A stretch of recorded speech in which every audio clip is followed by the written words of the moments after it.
Él solo había querido tocarla, pero ella gritó, una niña bajita para su edad. Más tarde encontraron el calcetín y el zapato adquirido. No se recuperó el cuerpo. Los huesos están en el sótano de tierra de un viejo edificio de apartamentos Lansford de Delaware, 1969. Don 12 años lo mató en un sofá cubierto con una funda bajo la rampa del acceso de una autopista. Con mucho sigilo se quedó dormido encima de ella, arrullado por el ruido de los coches que pasaban por encima. No fue hasta 10 horas más tarde cuando un vagabundo derribó la pequeña cabaña que el señor Hyper había construido con puertas abandonadas. Cuando él empezó a recoger sus cosas para marcharse con el cuerpo de Lansford Store City, Pensilvania, 1960, 49 años como propietaria, había dividido en dos su piso levantando un fino tabique. A él le gustaba la ventana circular creada. La división de cualquier era barato, pero ella hablaba demasiado de su hijo, insistía de leerle poemas de un libro de sonetos, le hizo el amor a su padre del piso, y cuando ella empezó a hablar le rompió el cráneo y se llevó el cadáver a la orilla de un riachuelo cercano. Leiva John, 1960, 6 años, contando el buque en Pensilvania, excavó una cueva abandonada dentro de una colina cercana de la carretera y esperó. Fue la más pequeña. Wendy Richter, Connecticut, 1971. 13 años, esperaba a su padre en la puerta de un bar. La volvió entre los matorrales y luego la estranguló, esa vez mientras él tomaba conciencia de sus actos y salía luego de estrangularlo. Esa vez menudo estupor, menudo que sumía hoyos, ruidos. Volvió a la cara de la niña muerta hacia él mientras las voces se acercaban más. Del mordió la oreja, perdona hombre, oyó decir a los borrachos que se habían metido a los matorrales para orinar. Yo veía esa ciudad de tumbas flotantes, frías y azotadas por los vientos, donde acudían las víctimas del asesinato de la mente de los vivos. Veía a las otras víctimas del señor Hyber en el momento en el que habían ocupado su casa, esos vestigios de recuerdos dejados atrás antes de huir en la tierra. Pero ese día me solté para acudir al lado de mi hermana.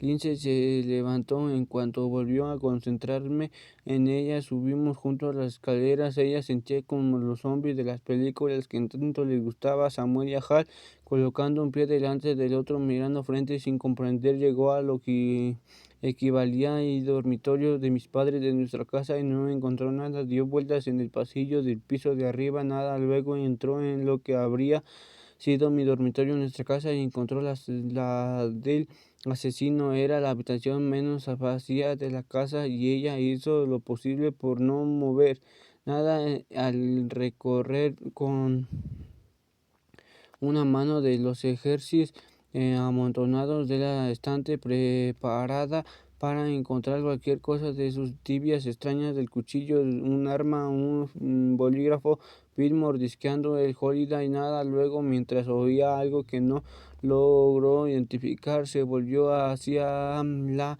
cama y vio la mesilla de noche y en el círculo de luz y de la lámpara de lectura que Hyber había dejado encendida, su cuaderno de bocetos.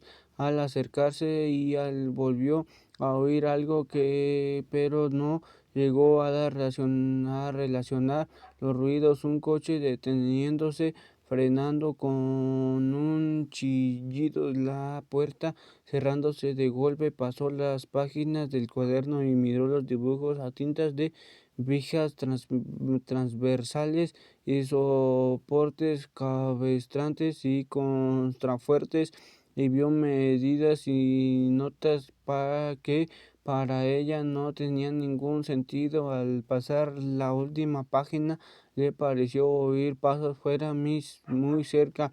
Al señor Jaime hacía girar la llave y el cerrado de la puerta principal. Cuando ella Se fijó el boceto hecho un lápiz tenía delante, era un dibujo de unos tallos encima de hoyo de un detalle de un estante visto al lado de una chimenea para expulsar el humo del fuego, de lo que había empatado de una caligrafía de trazos finos inseguros. Él había escrito campo de trigo tofu. De ella no habría sabido que el campo de trigo era propiedad de un hombre llamado Stufur. De pronto vio la que quería comprendiera. Yo había muerto dentro de hoyo, había gritado y forcejeado, había perdido ella, arrancó la hoja. El señor Jaiber estaba en la cocina preparándose algo para comer en el embutido de parte de hígado, porque tenía predilección de un bol de uvas verdes dulces, oyó crujir una tabla en el del suelo y se puso rígido, oyó otro crujido y irgió un golpe al comprender. Se le cayeron en el suelo las uvas que aplastó en el pie izquierdo, mientras Lindsay en el piso de arriba corrió hacia las persianas y abrió la estimada ventana. El señor Hyber cubrió los escalones de dos en dos. Mi hermana rasgó el mosquitera, saltó y al tejado del porche y bajó rodando por un rompiendo el canalón de golpearlo con su cuerpo mientras el señor Jaime se acercaba a todo correr.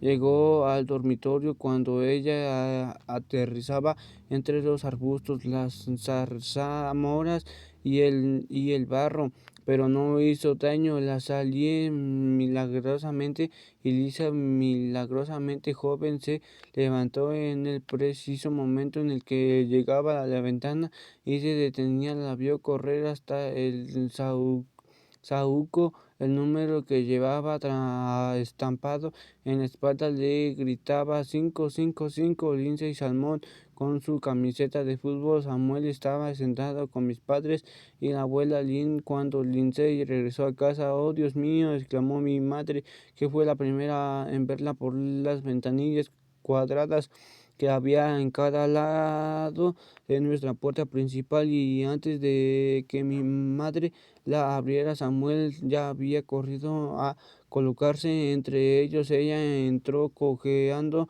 y sin mirar ni a mi madre ni a mi padre, fue derecha a los brazos de Samuel.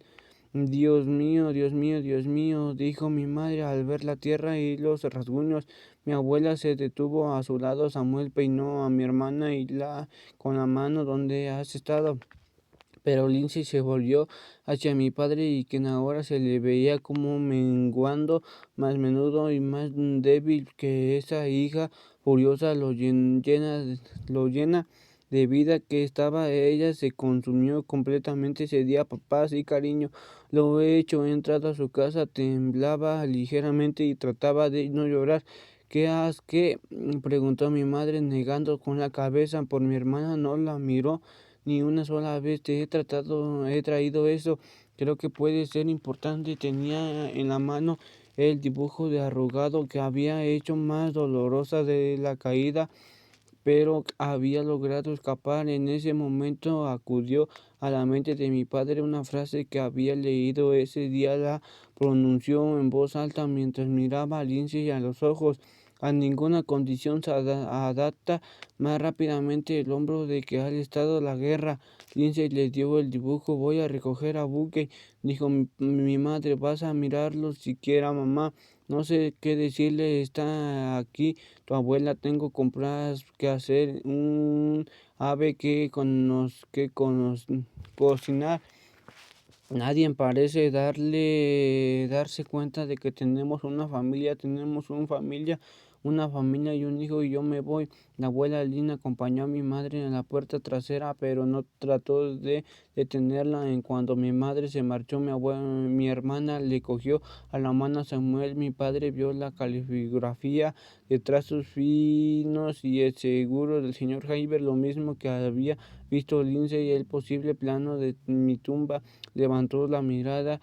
¿Me crees ahora?, le preguntó a Lindsay. Sí, papá.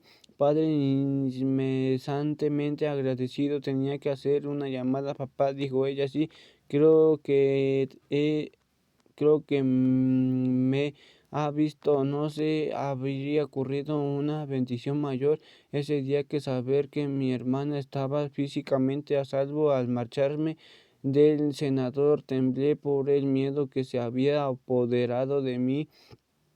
Lo que habría supuesto perderla no solo era mi padre, mi madre, Buque y Samuel, sino también egoístamente para mí. Franny salió de la cafetería y acercó a mí. Yo apenas levanté la cabeza. Susie dijo, tengo que algo que decirte. Me llevó a la luz de la luna de las anticuadas farolas y luego lejos de ella y me dio un trozo de papel doblado en cuatro. Cuando te sientas más fuerte leerlo y ve allí 2 días después el mapa de Franny me condujo y un campo por delante del cual había a menudo de pero pensar de bonito que era nunca había explorado. En el dibujo se veía una línea de puntos que señalaba un sendero nerviosa busque una entrada en las inmenurables hileras de trigo. La vi más adelante y mientras echaba a andar hacia allí el papel se deslizó en mi mano. Un poco más adelante alcancé a ver un hermoso y viejo olivo. El sol estaba alto, adelante del olivo había un claro. Esperé un momento hasta que vi como el trigo del otro extremo empezaba a estremecerse con la llegada de alguien que se sobresalía por encima de los tallos. Era bajita para su edad como lo había sido en la tierra y llevaba un vestido de algodón estampado deshilachando de un dobladillo y los puños. Se detuvo y nos miramos. Vengo aquí todos los días, digo, me gusta oír los ruidos. Reparé en que a nuestro alrededor detalles del trigo susurraban al entrechocar por el viento. Conocer a Fran y pregunté. La niña insistió con solemnidad. Me dio un mapa para llegar aquí, entonces debes de estar preparada, dijo ella, pero ella también estaba a su cierlo y eso había que diría vueltas y que se le arremolinara la falda. Me senté en el suelo debajo del árbol y la observé. Cuando terminó, se acercó a mí y se sentó a mi lado sin aliento. Yo me llamo Floria Hernández, dijo, ¿y tú? Yo le dije, yo me eché a llorar, reconformada de conocer a otra niña a la que había matado. Y mientras Flora daba vueltas, vinieron otras niñas y mujeres por el campo, por todas partes, vaciamos las unas en las otras nuestro dolor como agua de una taza y otra, y cada vez que yo compraba mi historia perdía una gotita de dolor. Fue ese día cuando me di cuenta de que quería contar la historia de mi familia porque el horror de la tierra es real y cotidiano, es como una flor y como el sol no puede contenerse. Al principio nadie los detenía y era algo con lo que su madre disfrutaba tanto el jorgeo de su risa cuando doblaban la esquina de un almacén cualquiera y ella le enseñaba todo lo que había rogado en Jorge Jaiber. Reía con ella y en cuatro veía una oportunidad, la abrazaba mientras ella estaba absorta en su premio más reciente. Era un respiro para los dos escapar de su padre por la tarde e ir en coche a la ciudad más cercana para conseguir comida y otras provisiones. Eran en el mejor de los casos hurgadores de escombros que hacían dinero recogiendo chatarra, botellas viejas que llevaban en la ciudad a la parte trasera de la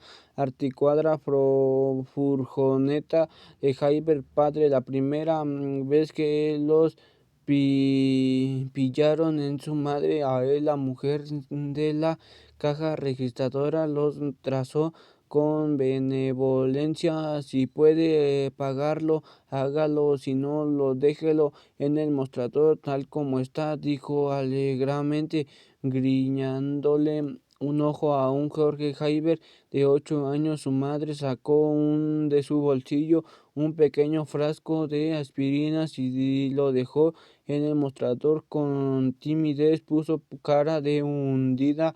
No eres mejor que el niño, le reprendió a menudo su padre Jorge Javier. La amenaza de que los pillaran se convirtió en otro de los miedos de la vida de Jorge Javier, esa desagradable sensación que se instalaba en la boca de este estómago como huesos que baten en un bol. Para expresión sombría y la mirada intensa. Sabía cuando le personas que se acercaba a ellos por el pasillo era un dependiente del almacén que había visto robando a una mujer. Ella entonces esperaba pasarle las cosas que había robado para que se les escondiera por el cuerpo, y él lo hacía porque ella quería que lo hiciera. Si lograban escapar en la furgoneta, ella sonreía y golpeaba el volante con las palmas, llorándolo su pequeño cómplice, y la cabina se llenaba por un rato de desenfrenado e impredecible amor. Y hasta que éste se atenuaba y veía a un lado de la carretera algún objeto que brillaba y del que tendría que estudiar lo que su madre llamaba sus propiedades, él se sentía libre, y libre el eufórico. Recordaba el consejo de que le había dado ella la primera vez que al recorrer un tramo de la carretera de Texas habían visto a un lado del camión como cruz de madera blanca. Alrededor de ella había ramos de flores frescas y muertas, y su ojo de hurgador que a escombros se había visto inmediatamente atraído por los colores.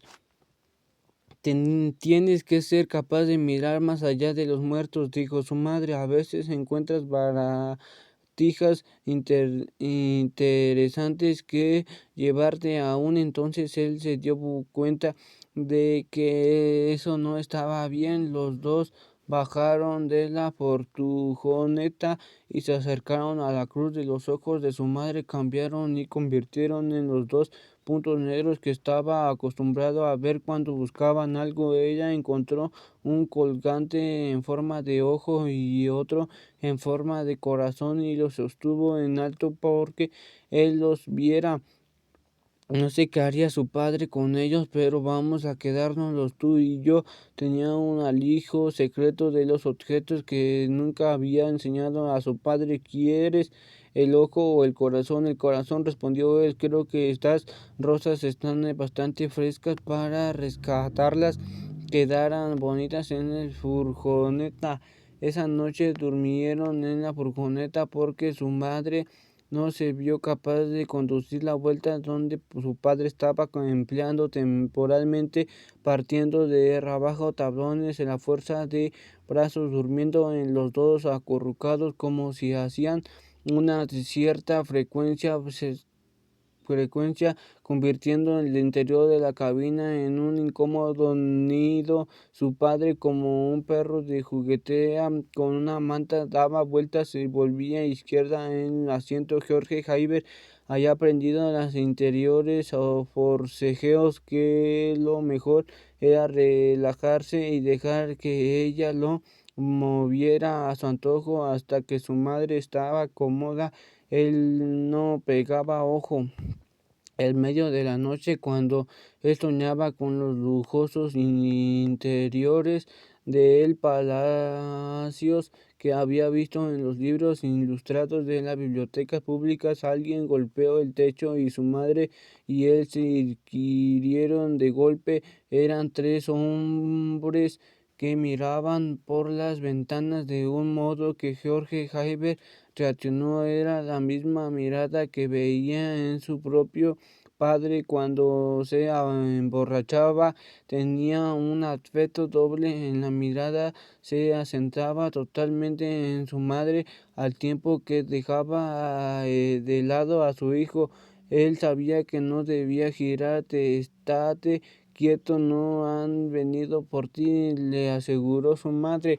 Él empezó a temblar debajo de de las viejas mantas del ejército que le tapaban de uno de los hombres que se había mantado delante de la furgoneta y los otros dos los lados golpeaban el techo riendo, sacando la lengua. Su madre se sacudió la cabeza con vehemencia, pero solo logró ponerlos furiosos. El hombre que bloqueaba la furgoneta empezó a balancear las cadenas hacia adelante y hacia atrás contra el capo, lo que hizo reír más fuerte a los otros dos. Voy a moverme despacio, susurró su madre, fingiendo que voy a bajar de la furgoneta. Quiero que te inclines hacia adelante y cuando te lo diga, arranques. Había que ella estaba haciendo algo muy importante que lo necesitaba. A pasar de la enseñada calma de su madre, él notó entereza en su voz y como su fortaleza se disolvía en el miedo, ella volvió con los hombres y cuando ellos gritaron hurras y se relajaron, ella utilizó el codo para mover la palanca de cambio. Ya dijo con voz manotaja y Jorge Jaime se inclinó hacia adelante e hizo gritar la llave de contacto y furgoneta cobró vida con el estruendo de su viejo motor. La expresión de los hombres cambió de un ansioso regocijo para la identificación mientras se quedaban mirando cómo ella daba marcha atrás en un buen trecho y gritaba a su hijo al suelo. Él sintió la sacudida del cuerpo del hombre al estrellarse contra la furgoneta o pocos centímetros de donde él estaba acurrucado dentro. Luego el cuerpo cayó bruscamente sobre el techo y se quedó un segundo allí hasta que su madre volvió a dar marcha atrás. En ese momento él tuvo un momento de clarividencia sobre cómo debía vivirse la vida, nunca como un niño o como una mujer. Eso era lo peor que se podía hacer. El corazón le había palpitado con fuerza a ver a Lindsay correr hasta el seto de Azauco. Pedro se calmó inmediatamente. Era una habilidad que le había enseñado su madre y no su padre actual. Solo después de haber considerado las peores consecuencias posibles de cada opción, vio el blog de notas cambiando de sitio y la hoja que ya faltaba de su cuaderno de bocetos. Comprobó la bolsa donde guardaba su cuchillo y se la llevó al sótano, donde la dejó caer en el orificio cuadrando a cabo de los cimientos. Cogió de los estantes metálicos la colección de colgantes que guardaba de las mujeres, arrancó la piedra de Pensilvania de mi pulsera y la sostuvo de la mano. Le traería buena suerte. Envolvió los demás objetos en el pañuelo blanco y ató los cuatro extremos para formar un pequeño atillo. Se tumbó boca abajo en el suelo, metió el brazo hasta el hombro, buscó en las tintas palpando con los dedos libres hasta dar con el oxígeno caliente de un soporte metálico por encima del cual los albañiles habían derramado el cemento. Colgó de él su bolsa de trofeos y sacando el brazo se levantó el libro deshonesto. Lo había enterrado poco antes ese verano en el bosque de Bayer Forge Pan, despojándose poco a poco de las pruebas como siempre hacía. Ahora solo tenía que esperar y dormirse en los laureles. Habían pasado como muchos 5 minutos, podían justificarse con su short y su indignación, y comprobando lo que para los demás era valioso: gemelos, dinero, metálico, herramientas. Pero sabía que no podía dejar pasar más tiempo y tenía que llamar a la policía.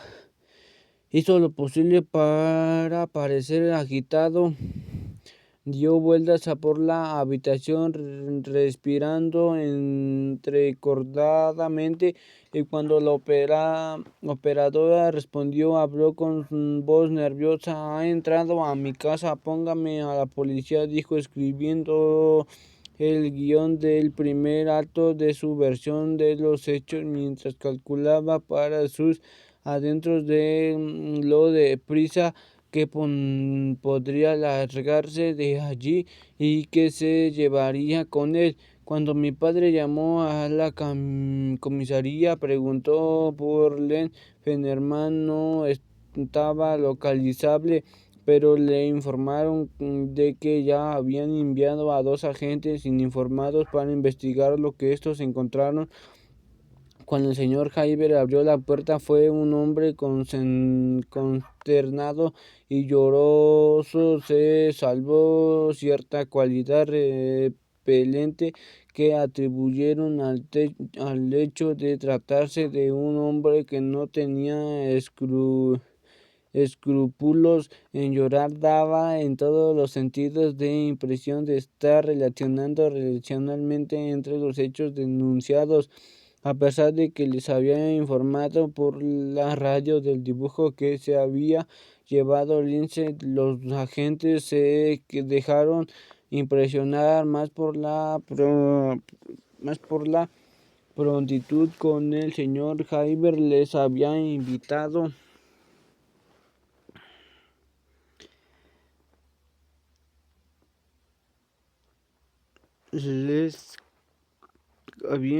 había puesto hombre cubierto, les realmente hecho desatarse de un hombre que no tenía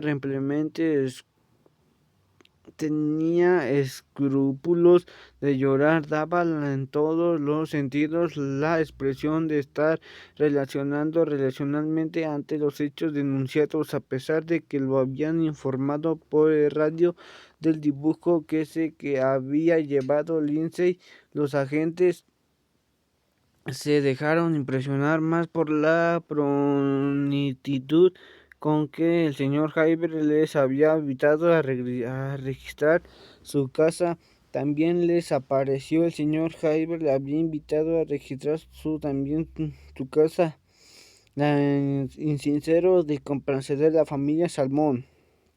La incomodidad de los agentes aumentó. Registraron la casa como peor obligación y no encontraron nada salvo edificios de lo que interpretaron como una exagerada soledad y una habitación llena de bonitas cosas y muñecas en el piso de arriba, donde cambiaron de tema y le preguntaron cuánto tiempo lleva aquí haciéndolas, advirtiendo, según afirmaron más tarde, un cambio instantáneo y amistoso en su comportamiento. Entró en el dormitorio y cogió el cuaderno de bocetos sin mencionar el dibujo que le habían robado. La policía notó que su entusiasmo iba a menudo de enseñarles a las casas de muñecas. Las siguientes preguntas las hicieron con delicadeza. Podríamos llevarle la comisaría para seguir haciéndoles preguntas, señor, sugirió un agente, y tenía derecho a llamar al abogado, pero no tengo inconveniente en responder las preguntas que quieren hacerme. Aquí lo interrumpió el señor Hyber. Sobre la parte agraviada, aunque no tengo ningún deseo de presentar cargos contra esa pobre chica. La joven entró en su casa, empezó a decir, el otro agente se llevó algo, era un dibujo de campo de trigo y una especie de estructura de la forma del señor Jaime encajó de la noticia, según escribieron los agentes al detective Fenerman, de que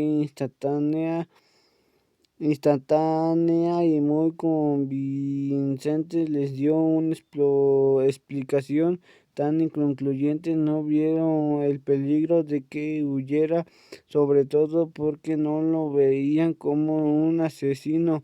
Oh, esa pobre chica, dijo, se llevó los dedos de sus labios fundidos, luego se volvió hacia el cuaderno de bocetos y pasó páginas hasta llegar a un dibujo muy parecido en el que había llegado Lindsay. Es un dibujo parecido a este, ¿verdad? Los agentes que se habían convertido en público asistieron, trataba de resolver, confesó el señor Hyber. Reconozco que este atroz incidente me ha tenido tensionado. Creo que todo el vecindario ha estado dando vueltas en cómo podríamos hacerlo prevenido, porque no oímos nada ni vimos nada, porque seguro que la niña gritó.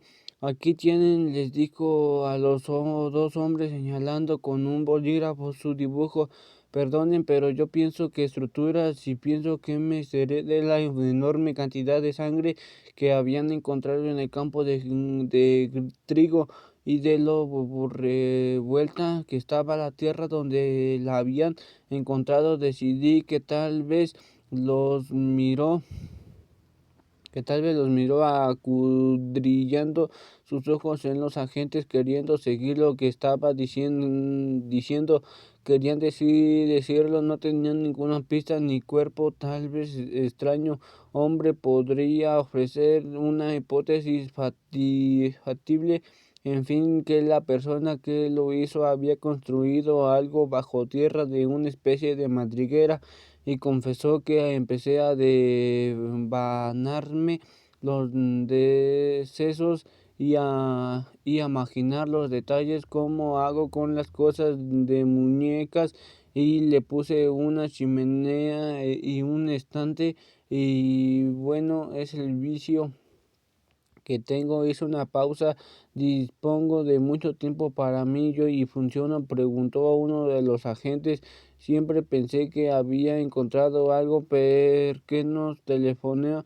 Entonces esa no iba a devolverles a su hija, y cuando el detective Fenerman me interrogó, le dije que se sospechaba del joven Ellis, y resultó que estaba totalmente equivocado. No quería enredarle con otra de mis teorías de aficionado.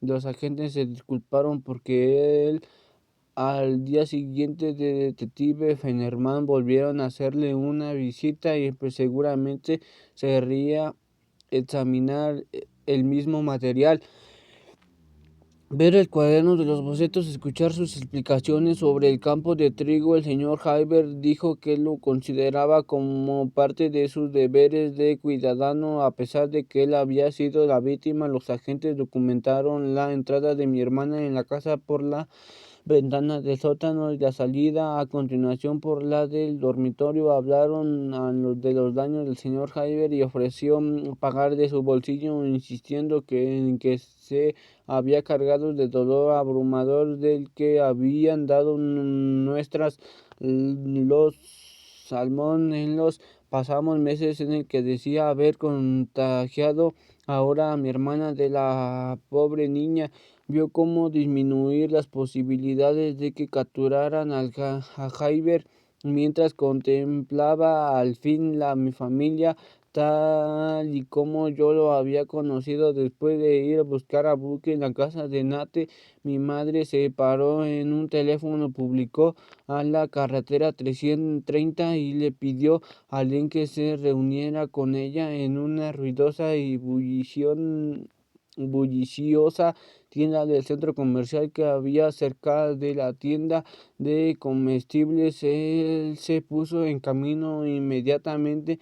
Al salir del garaje sonó el teléfono de su casa, pero él no lo oyó. Estaba aislada dentro de su coche, pensando en mi madre y en el que todo estaba mal, pero era incapaz de negarle nada por motivos de que no era capaz de sostener el tiempo suficiente para analizarlos o rechazarlos. Mi madre condujo a la breve distancia de la que separaba del centro comercial y llevó a Buque de la mano a través de las puertas de cristal hasta un padre circular situando a un nivel más bajo, donde los padres podrían dejar de sus hijos para de que juzgaran mientras ellos hacían sus compras. Bucken se puso eufórico. El parque pudo ir, dijo, al ver a otros niños pegar botes en el que gimnasio, como si tuviesen en la selva a dar volteretas en el suelo cubierto de colchonetas. ¿Seguro que te apetece, ni cariño?, preguntó ella. Por favor, dijo él. Ella respondió como si se tratara de una sensación material, maternal. Bueno, y al verlo salir disparado hacia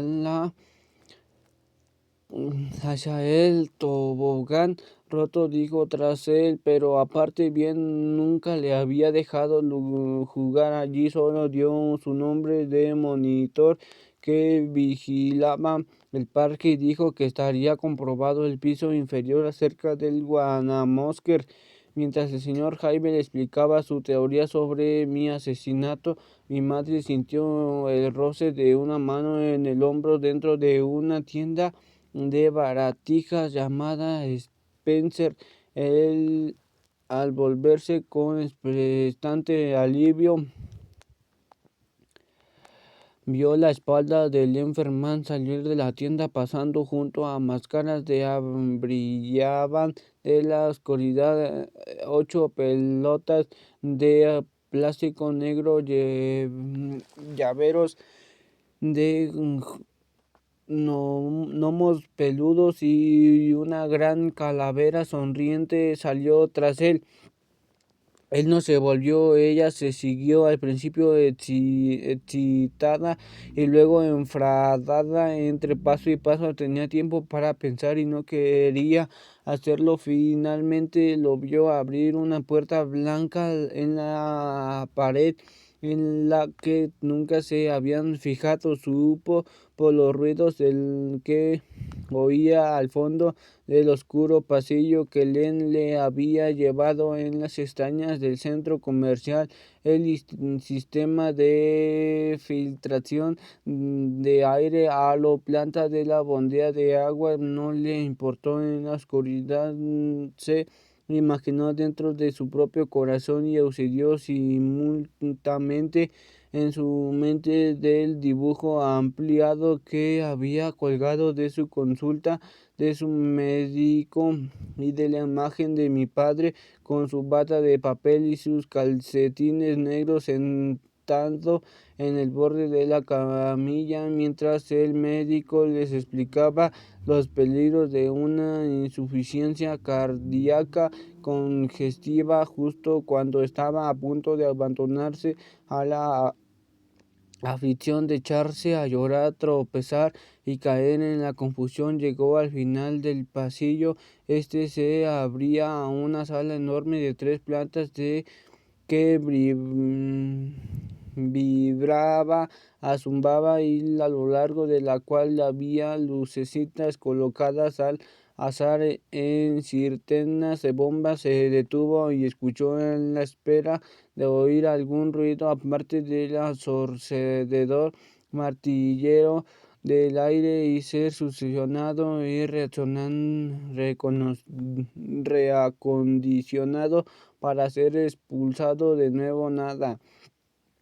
Vio a Len antes de que mi madre la observó un instante en la penumbra, localizando la necesidad de sus ojos. Lo sentía por mi padre, por mi familia, pero había caído en ellos. Podría ahogarme en esos ojos. Abigail quería decirle, pero sabía que lo estaba permitiendo. Mi madre empezó a distinguir cada vez más formas de en la brillante confusión de metal interconectado, y por un instante sentí que la habitación empezaba a bastarle ese territorio desconocido, bastante para soslayarla. La sensación de que nadie podría alcanzarla, de no haber sido porque la mano de Len le rozó los dedos, yo podría haberle retenido allí. Para mí la habitación podría haber seguido siendo un breve paréntesis en su vida como señora Salmón, pero él la tocó en ella. Se volvió. Aún así ella no lo miraba. Realmente él aceptó esa ausencia. Yo daba vueltas mientras los observaba, y me sujeté en el banco del senador, respirando con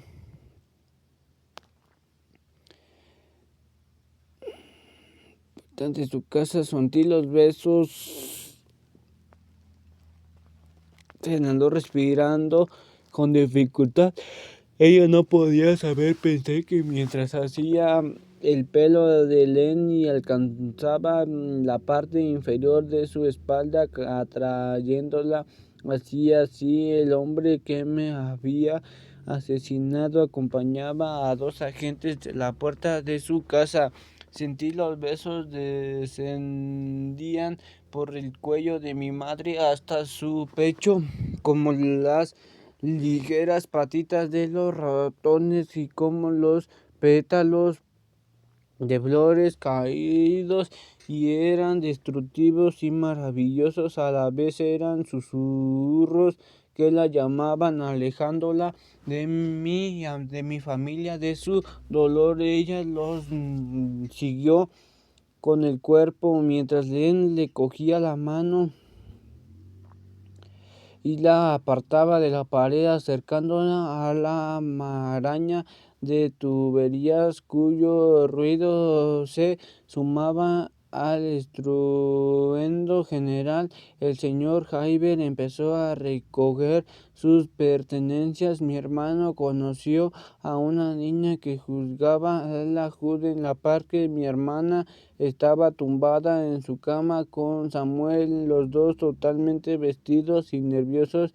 Mi abuela se bebió 3 copitas en el comedor vacío. Mi madre no apartaba la vista del teléfono. Mi madre tiró con avises del abrigo de la camisa de Len y la ayudó. La observó mientras se desnudaba, quitándose por la cabeza el jersey de cuello alto hasta quedarse en ropa interior. Mi blusita de tirantes. Se quedó mirándola. Samuel besó la nuca de mi hermana. Olía a jabón y a un batines, y aún así deseo que separarse nunca de ella. Len estaba a punto de decir algo. Mi madre logró abrir los labios y cerrólo. Cuando volvió Cuando volvió a abrir los ojos, lo miró. Él estaba callado y con la boca cerrada. Ella quitó la cabeza de la blusita de tirantes y luego las bragas. Tenía el cuerpo yo que nunca tendría, pero la luna iluminaba la piel y sus ojos eran océanos. Estaba vacía, perdida, abandonada. El señor Javier se marchó en su casa por última vez, mientras a mi madre se le concedía su deseo más temporal, encontrar en su arruinando su corazón para una puerta a un feliz adulterio. Un año después de mi muerte, el doctor Spring llamó a su casa para decir que no iría a cenar, pero Rowena hizo sus ejercicios de todos modos. Si estirada en la alfombra en el rincón más calientito de la casa. En invierno no podría evitar dar vueltas más y más vueltas en las ausencias de su marido. Dejaba que éstas la consumieran hasta que el cuerpo le suplicaba que la soltara, se concentrara mientras se inclinaba hacia adelante con los brazos extendidos hacia los dedos de los pies y volviera, reconectara de la mente, olvidara todo menos el ligero y agradable anhelo de los músculos al estirarse, de su propio cuerpo al doblarse. Llegando casi al suelo de la ventana del comedor, solo estaba interrumpida por el rodable metálico de la calefacción que a Ruana le gustaba dejar apagada porque le molestaban los ruidos que hacía fuera. Veía el ceresco con todas las hojas y las flores caídas, el comedero para los pájaros vacío se balanceaba ligeramente en su rama, hizo experimentos hasta que entró el calor y se olvidó de sí misma y a la casa donde se encontraba se desvaneció sus años, su hijo. Aún así la figura de su marido se acercaba con sigilo a ella. Tenía un presentimiento, no creía que fuera una mujer o algún estudiante que lo adoptara, lo que le hacía llegar cada vez más tarde a casa. Sabía que era porque ella también lo había experimentado y se había desprendido de ello después de haber sido querida hacía mucho tiempo. Era ambición. De pronto oyó ruidos. Holiday ladraba 2 calles más abajo y los perros de los Hibbert le respondían y Ray se movía a la habitación del piso de arriba. Por fortuna, al cabo de un momento, Gertrude volvió a irrumpir, dejando afuera el resto del mundo. Salvó un cigarrillo de vez en cuando, que fumaba tan hurtadillas como podría para que no dar mal ejemplo a Ray y Rauna. Se había mantenido de forma muchas las mujeres del vecindario le recomendaban lo bien que se conservaba y algunas hasta que le habían preguntado si no le importaría contarles su secreto, aunque ella siempre había intentado unas peticiones simplemente como una forma de entablar conversación con una solitaria vecina nacida en un país extranjero. Pero mientras estaba en la postura, su casana y su respiración se iba acompasando hasta volverse profunda. No fue capaz de soltarle y abandonarse de toda la ah, agobiante idea de qué hacer cuando Rice le hiciera mayor. A su marido trabajara cada vez más horas, se le metió peor los pies, le subió por las pantorrillas hasta la parte posterior de las rodillas y empezó a treparle hasta el regazo. Sonó el timbre de la puerta. Rauna se alegró de escapar, y a pesar de lo que la orden era para ella una especie de meditación, Se levantó de un salto, se enrolló alrededor de la cintura un chal que colgaba del respaldo de una silla y con la música de Ray bajando a todo volumen por la escalera fue a abrir solo por un instante pensó que tal vez era un vecino que venía a quejarse de la música e iba a verla con leotardos rojos y chal. De un bar estaba Ruth con una bolsa. Hola, dijo Runa, ¿puedo ayudarte en algo?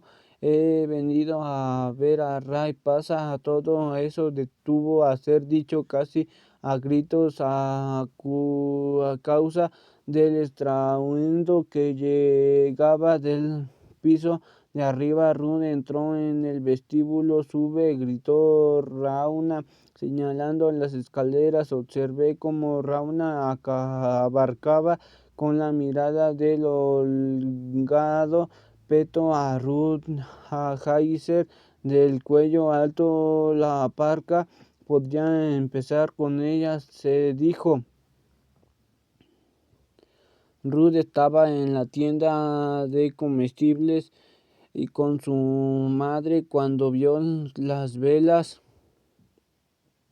entre los platos de papel y los cubiertos de plástico. Ese día en la clase había sido muy consciente del día que era, aunque lo que había hecho hasta entonces, tumbarse de la cama de la campana de cristal, ayudar a su madre a coordinar lo que su padre insistía en llamar su cobertizo de herramientas, y ella veía como su cobertizo de posis de acompañarlo en la tienda de comestibles no era nada que pudiera señalar el aniversario de la muerte. Estaba decidida a hacer algo.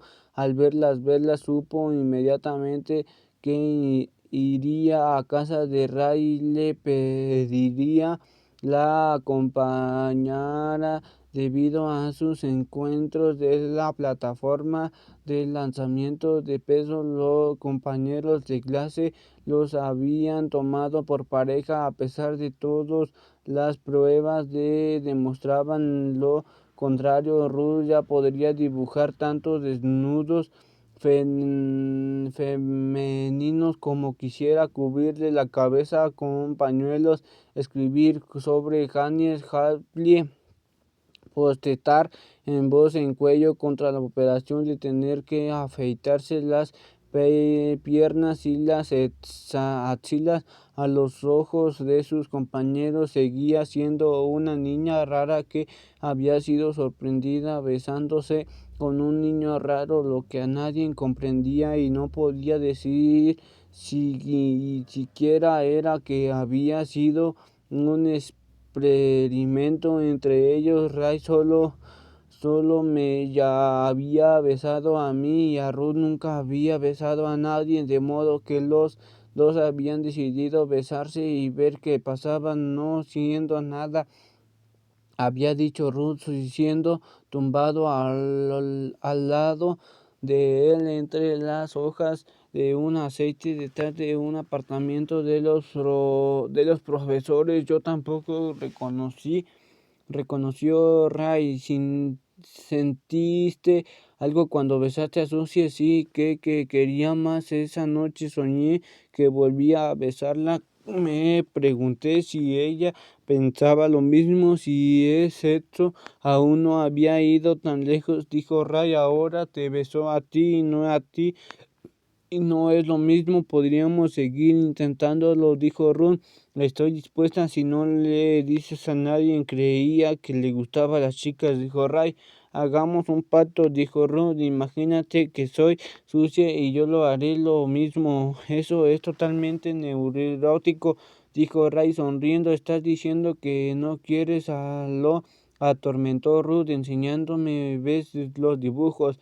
Puede que sea una neurótica, dijo Ruth, sacándola de su cartera. Su cuaderno de bocetos estaba lleno de desnudos que había copiado de la Playboy. reduciendo y agrandando ciertas partes y añadiendo pelo y arrugas en las zonas retocadas con aerógrafo, pero al menos no soy un pervertido del carboncillo. Ray bailaba en su cuarto cuando entró Ruth. Llevaba las fragas de la padre de la traza de mi las que trataba de citar de instituto, cristales gruesos, y de su padre había escogido las caras amenazas de mí. Iba con unos vaqueros holgados y manchados y una camiseta con la que Ruth imaginaba y yo había dormido. Cuando lo vio de la puerta con la bolsa, dejó de bailar y se llevó al instante las manos a las gafas para quitárselas sin saber qué hacer con ella. Les agitó en su dirección. Hola, dijo, ¿puedes bajar el volumen?, gritó Ruth. Claro. Al cesar el ruido, los oídos de Ruth resonaron un segundo, y en ese segundo vio un brillo en los ojos de Ray. Estaba en el otro lado de la habitación, y entre ambos estaba la cama en las sábanas arrugadas y hechas un ovillo, y encima un retrato de que ella me había hecho de memoria. ¿Lo has colocado?, dijo Ruth. Creo que es muy bueno. Tú y yo y nadie más. Mi madre también lo cree. Es una mujer tan especial, dijo Ruth, dejando la bolsa. No me extraña que seas tan estrambotijo. ¿Qué llevas en esa bolsa? Velas, dijo Ruth, las he comprado en la tienda de comestibles. Hoy es 6 de diciembre, lo sé. Pensé que podríamos ir al campo de trigo y encenderlas para pedirle a Dios. ¿Cuántas veces se puede decir? Solo era una, dijo Ruth. Iré sola. No, dijo Ray, voy contigo. Ruth se sentó con su cazadora y su peto y esperó a que se le cambiara de camiseta. Lo observó vuelto de espaldas, lo delgado que estaba, pero también cómo se ondulaban los músculos de sus brazos, como se suponía que debía hacer, y el color de su piel como el de su madre, mucho más tentador que el de la suya. Podemos besarnos un rato si quieres. Y se volvió sonriendo. Habían pasado a disfrutar con los experimentos.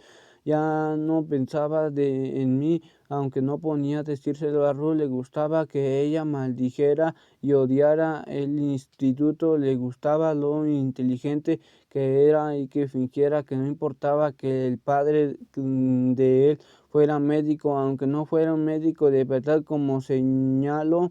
Mientras que el suyo hurgaba en casas viejas a los cines, tuvieran hilera tras hilera de libros en su casa, mientras que ella se moría por ellos. Se sentó a lo largo de la cama. ¿Quieres quitarte la parca?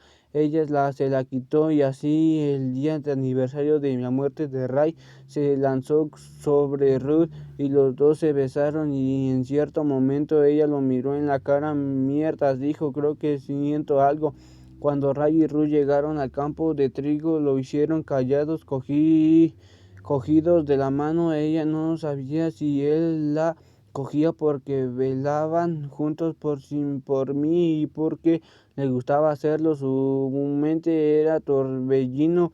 La perspicacia que le caracterizaba la hacía abandonando. Luego vio que ella no era la única que había pensado en mí. Al y Samuel Hacker estaban en el campo de trigo de espaldas, y ella con las manos en el bolsillos.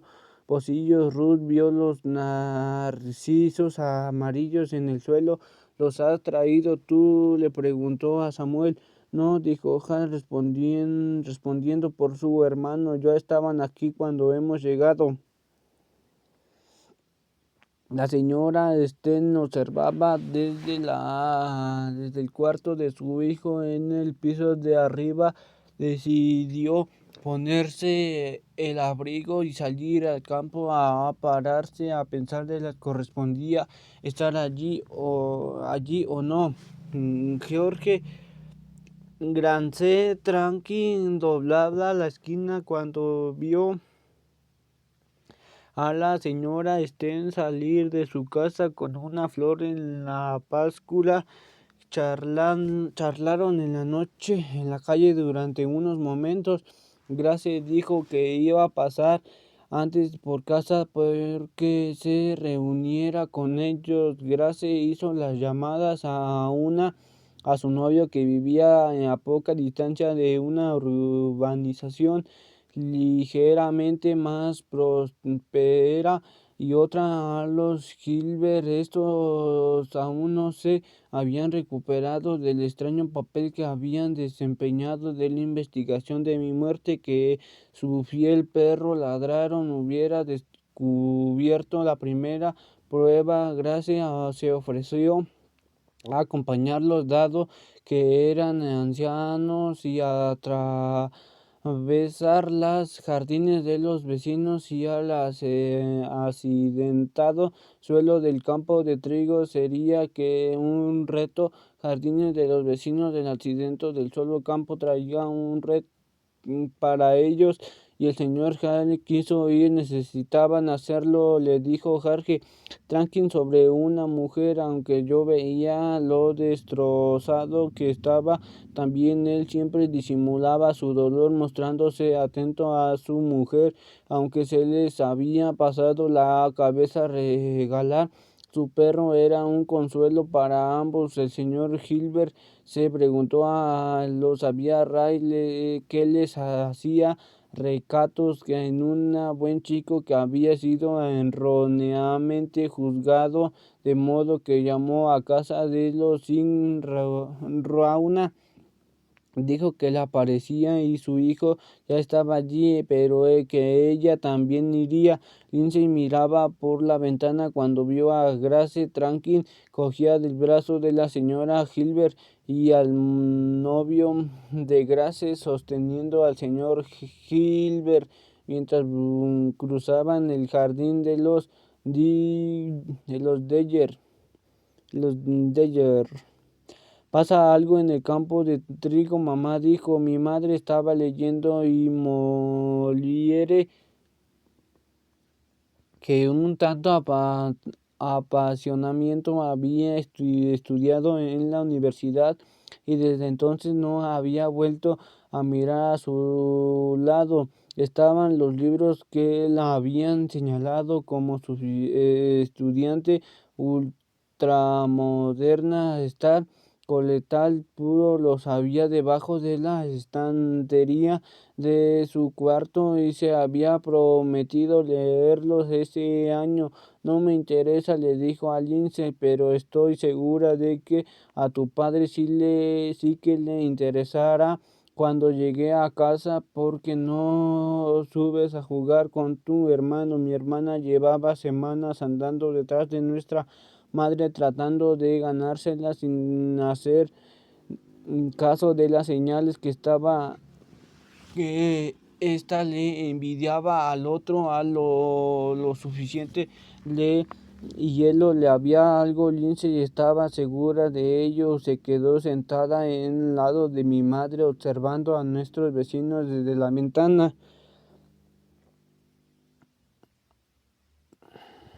Cuando se hizo la noche, las velas de los últimos en llevar habían tenido la previsión de llevar consigo e iluminaban el campo de trigo. Parecía que estaba allí toda la gente que yo había conocido alguna vez, con la que me había sentado en clase desde el parvuletario hasta octavo. Del señor Botte había visto que pasaba algo al volver del colegio de preparar su experimento anual del día siguiente, que iba sobre la digestión animal, que sabía acercado a darle cuenta de lo que ocurría. Había vuelto del colegio para hacer varias llamadas. Había una secretaria y quien le había afectado mucho mi muerte y que vino con su hijo.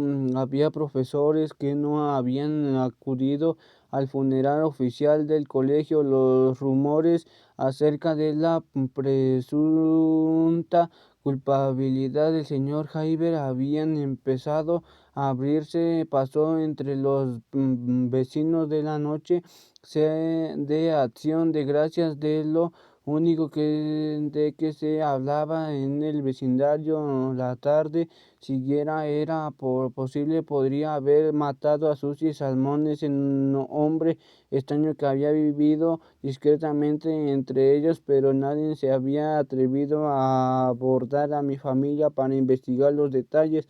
A los primos de los amigos, a los padres de los chicos que le cortaban el césped, de que les preguntó que si sabían algo de todo, lo sabía. Estar al corriente de que hacía la policía. Había visto muy solitario la semana anterior, de tal modo que mi funeral fue tanto una manera de señalar mi recuerdo como una forma de que mis vecinos se consolaran los unos de los otros. Un asesino había vivido entre ellos, había caminado por la calle, había comprado galletas y sus hijas y suscripciones de revistas a sus hijos.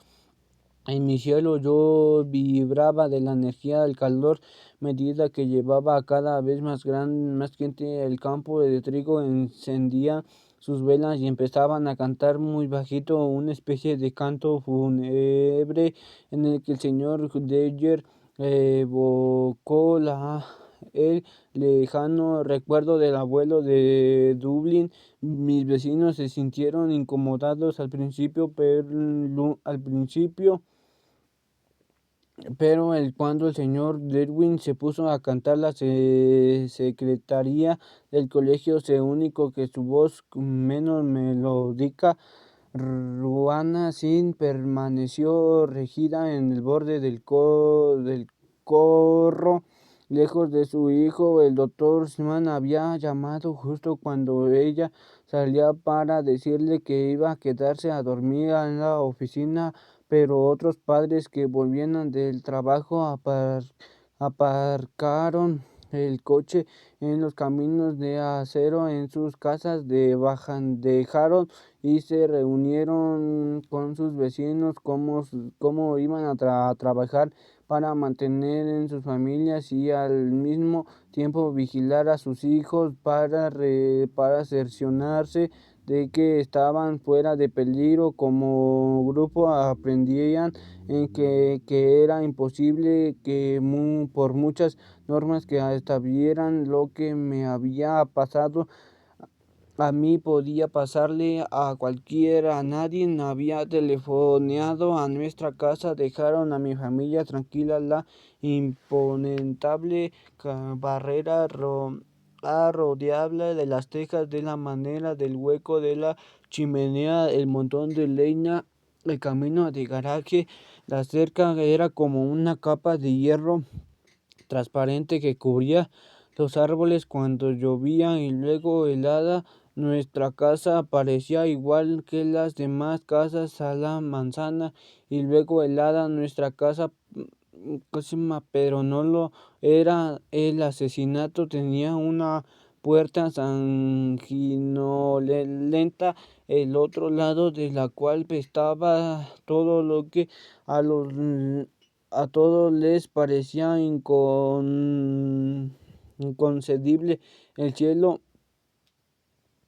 cielo se había vuelto de color rosa moteado. Cuando Lindsay se dio cuenta de que ocurría, mi padre se levantó la vista de su libro. Está celebrando una ceremonia por Susie, dijo Lindsay. Escucha abrir un poco la ventana y entrar el aire frío de diciembre y el lejano rumor de un canto.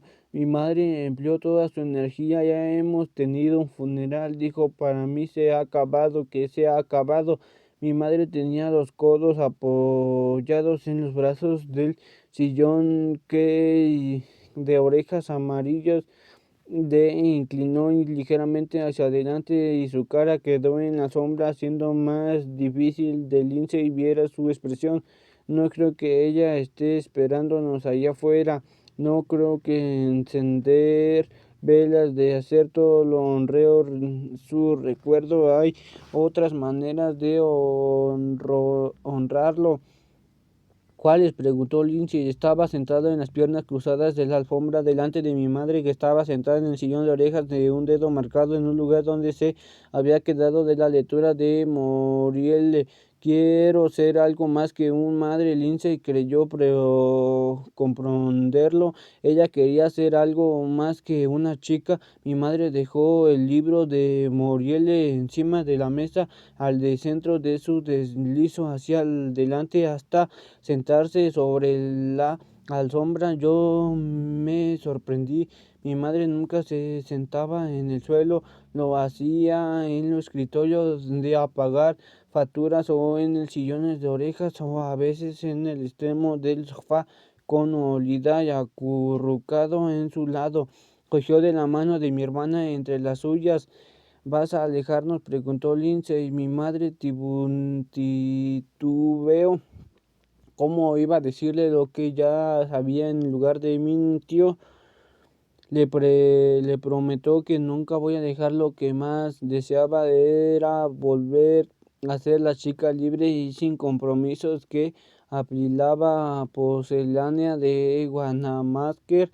Escondía a la gente del Wentworth una taza con el osa rota. Soñaba a convivir en París como de Beauvoir y Sartre, y volvía a casa de ese día riéndose para sus adentros del extraño Hat Salmón, que era bastante grupo, aunque no soportase el tabaco. Los cafés de París estaban llenos de cigarrillos, le había dicho ella. Él había parecido impresionando cuando al final de ese verano era lo que invitó a cubrirle y vieron el amor por primera vez. Ella se fumó un cigarrillo en la cama y él una broma. También se fumó uno.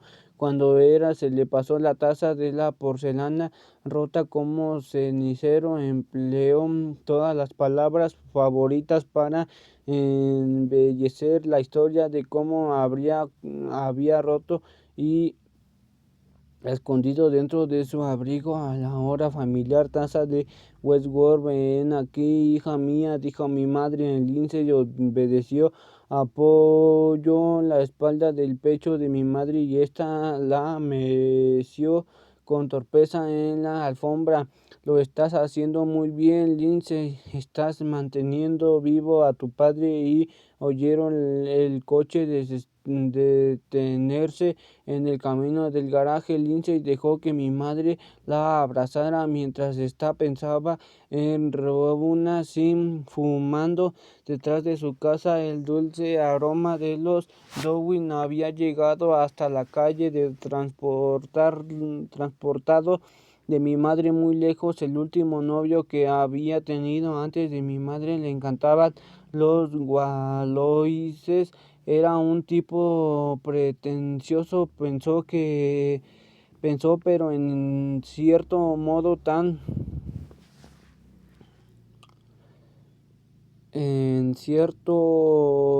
transportado en mi padre. Era un tipo pretencioso, pensó que en cierto modo tan serio, que había permitido en ella ser también muy seria. ¿Ves a las velas, mamá?, preguntó Lindsay, mirando fijamente por la ventana. Ve a buscar a tu padre, dijo mi madre. Mi hermana encontró a mi padre en el vestíbulo colgado de las llaves y al abrigo. Se iban a oír, dijo. Por supuesto que iban a ir. Papá, gritó mi hermano desde el piso de arriba. Mi hermana y mi madre fueron en su encuentro. Te toca a ti, dijo mi padre. Cuando Buque lo inmovilizó con el cuerpo. Estoy cansada de protegerlo, dijo Lindsay. No me parece bien excluirlo. Susie nos ha dejado en él dejado y él lo sabe. Mi hermano alcanzó a la vista y la miró. Están dando la fiesta por Susie, dijo Lindsay, y mi papá y ya vamos a llevarte. ¿Estás enferma, mamá?, preguntó Buckey. Lindsay no quería mentirle, pero le pareció que era una descripción exacta de la situación. Sí, quedó en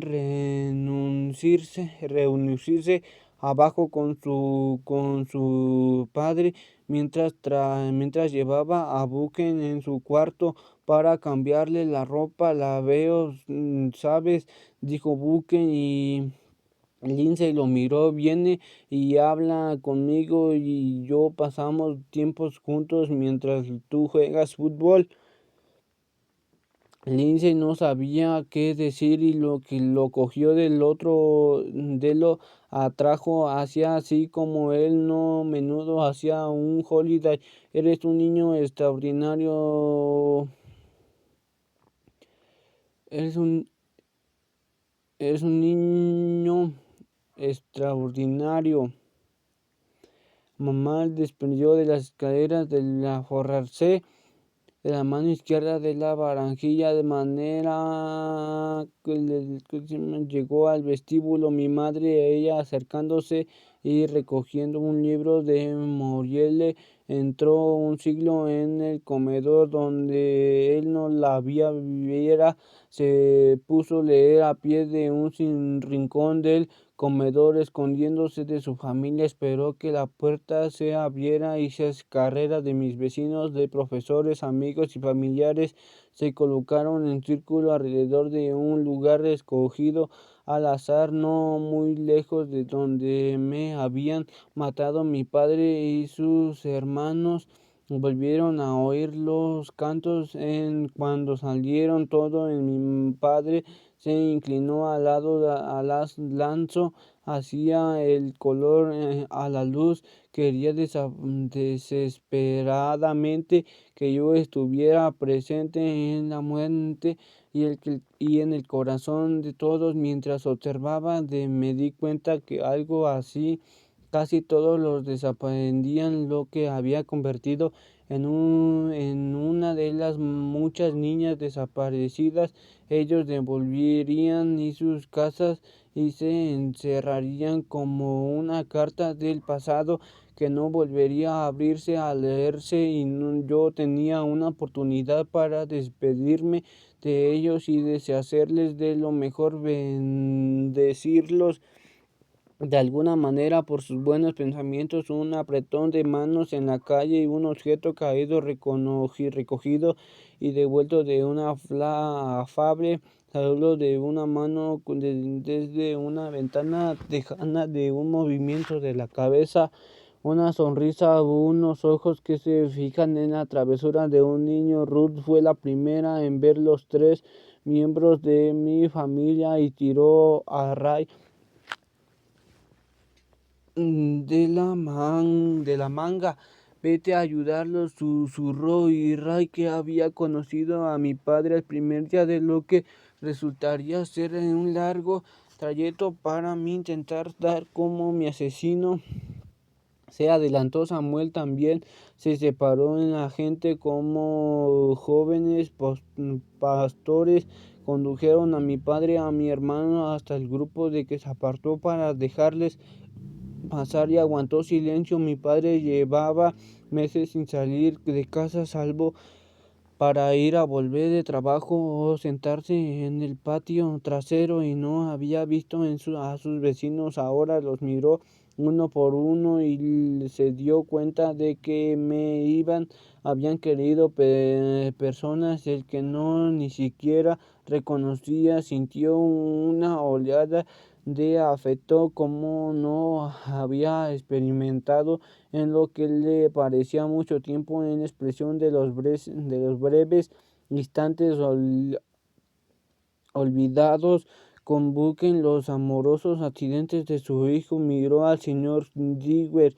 Stan, dijo Susie, se quedaba delante de la ventana un verano y te escuchaba cantar en su patio. Le estaba, ¿quieres cantar para nosotros? No, cuando más se desea para salvar a ser querido de la muerte. Al señor Dipper le tembló la voz solo en la primera nota y luego cantó alto, claro y entonado. Todos cantaron con él. Recordé las noches de verano en las que había hablado mi padre con la oscuridad. Tardaba una eternidad en llegar y con ella siempre esperaba que refrescara, a veces de pie junto a la ventana. Abrirla sentía una brisa y con esa brisa llegaba la música de la casa de los Diller, mientras escuchaban al señor Diller cantar todas las baladas sin las sedas que se sabía. La brisa traía un olor a tierra y a aire, un olor como un musgo que solo podría significar tormenta. En esos momentos reinaba un maravilloso silencio temporal mientras Lindsay estudiaba en el viejo sofá de su habitación. Mi padre leía en su estudio y mi madre bordaba o lavaba los platos en el piso de abajo. A mí me gustaba ponerme una camisón largo de algodón y salir al porche trasero donde mientras empezaban a caer gruesas gotas contra un tejado de brisa estaba a través de la tela metálica y pegaba el camisón al cuerpo. Era agradable y maravilloso y de pronto llegaba un relámpago seguido de un trueno junto a la puerta abierta del porche. Que estaba mi madre, que después de soltarme su típica advertencia: vas a coger un resfriado de muerte, se quedaba callada. Juntas escuchábamos cómo caía la lluvia y retumbaban las trenas y olíamos la tierra que se aleaba para ayudarnos. Mereces invencible, me dijo mi madre una noche. Me encantaban esos momentos en los que parecía que sentíamos lo mismo. Me volví hacia ella, envuelta en mi fino camisón, y dije: lo soy.